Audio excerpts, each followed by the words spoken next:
2022 elections in 3 battleground states are taking on major significance for Democrats in the battle to prevent new voting restrictions and GOP-led election changes. According to Nick Corasaniti of the New York Times, the question of who wins next year's races for governor in Michigan, Wisconsin, and Pennsylvania has become newly urgent as Republicans make clearer than ever their intent to reshape elections should they take unified control. And Nick joins me now. He is a domestic correspondent covering national politics for the New York Times. Nick, welcome. Thanks very much for being with us. Beyond running for re-election, these Democratic governors feel they have taken on a larger role when it comes to preserving our democratic system. How has that led to a shift in the traditional campaign messaging? So when you think of a governor's race, it's a little different than a statewide race for Senate or, a more specific office like Secretary of State. It often deals with kind of pocketbook issues. Property taxes are often, some of the biggest, and other, state economic issues, state wellness issues, infrastructure. Rarely does something as nationalized right now as voting rights and protecting the right to vote been as paramount. And what we're seeing in these 3 states is kind of a unique situation. There's Republican-controlled legislatures that are likely to stay firmly in control of the Republican Party, mainly due to some gerrymandering that was done in the 2011 redistricting cycle. So those state legislatures, kind of no matter what wave might be coming, either for or against, are going to remain in Republican hands. So these 3 Democratic governors in Pennsylvania, Michigan, and Wisconsin have been the lone veto and block of a lot of voting restrictions that we've seen copied from state to state, ways to restrict access to absentee ballots, to to drop boxes, and to other forms of voting that have kind of come under attack.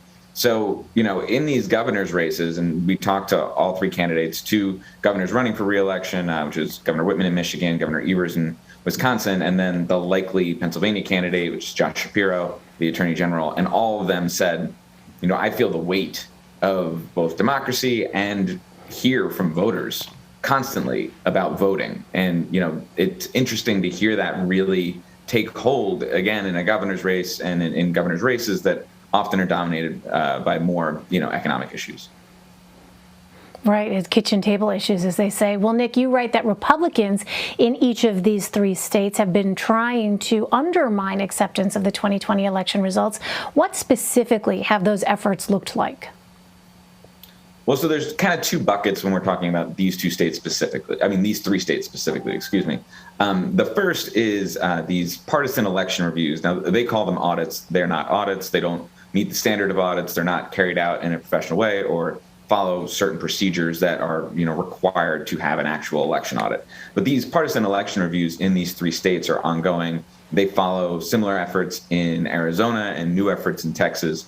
And what those are is it's just relitigating the 2020 election, 11 months after the fact, still trying to find these allegations of fraud that, have been disproven time and time again. So in Pennsylvania, the state legislature has embarked on one. It's currently in a little bit of limbo as a lawsuit from Attorney General Shapiro has stalled it as the Republican committee that was conducting the initial stages of this review was looking for information on all 7 million Pennsylvania voters, their driver's licenses, their partial Social Security numbers. So that effort has kind of been stalled in the courts. In Wisconsin, there is a ongoing similar review led by former state Supreme Court Justice Gableman, and that has been, kind of stumbling out of the block. Some of the early subpoenas were found to, have errors, were unenforceable. In an interview he gave yesterday with the Milwaukee Journal-Sentinel, he said, I'm not even certain exactly how elections work. So these partisan election reviews that, we saw in Arizona that former President Trump has been pushing for are now kind of proliferating in these other states. And what those do is they further question the results of the election. They further sow doubt about the 2020 election. And then they just kind of, unsettle people's confidence in these elections.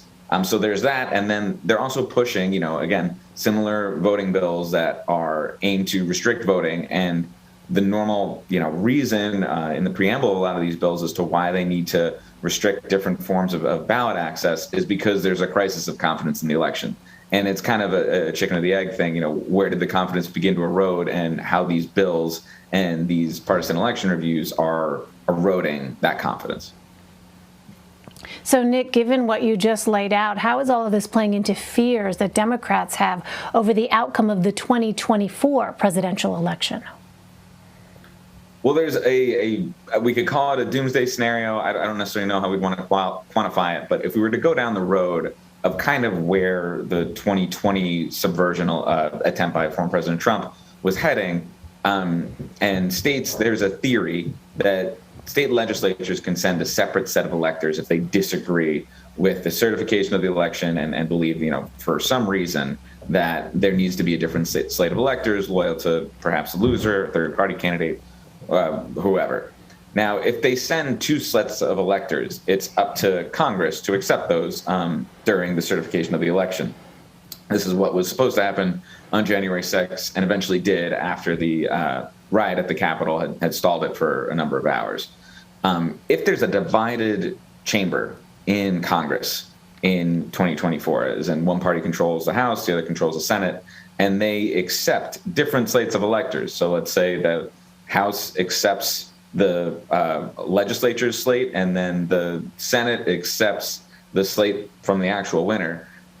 According to a reading of the Electoral Count Act of 1887, the tiebreaker could actually be the governor. So it'd be kicked back to the state, and then the governor, who again in these three states has been kind of this bulwark against a rising tide of voting restrictions, now might actually even play a deeper role, not just in certifying the election, but in going down a kind of doomsday breaking of the democratic systems, provide like one last check and decide that, then break that tie. All right. Well, you know, Nick, we spent a lot of time on this program talking about how activists have really tried to keep the pressure on specifically the Biden administration on this issue of voting rights. What is the latest on Democrats' efforts to enact federal legislation on this issue? Well, there's a couple different channels they're proposing, and I think the most urgent that we're seeing that was just introduced in the Senate this week is the reauthorization of the Voting Rights Act, and it's being called the John Lewis Voting Rights Act. And what that does is that restores a key provision of the Voting Rights Act of 1965 known as preclearance. And it doesn't restore it exactly how it was set up. It brings it a little more national. But that basically said that when certain states with a history of racial prejudice at the polls and discriminatory policies change their voting laws or try and draw new districts, they had to get approval from the Department of Justice first.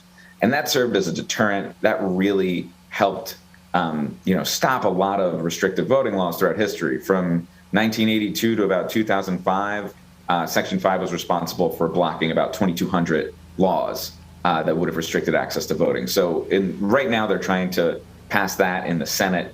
There's a new version of the omnibus voting bill known as the Freedom to Vote Act that's working its way through Congress. That's kind of been a pared down version of an earlier election bill, compromised with Senator Joe Manchin and some other moderates, that would still provide a number of protections for the right to vote, as well as some of this more subversive policies that we were just discussing.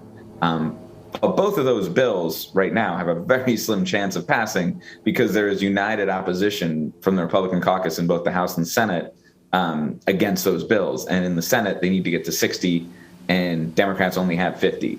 So aside from changes to the filibuster, which numerous Democrats have voiced their opposition to, neither of these bills really have a chance of passing. All right, we will continue to watch it nonetheless. Nick Corasaniti of the New York Times. Nick, thanks very much. Thanks for having me.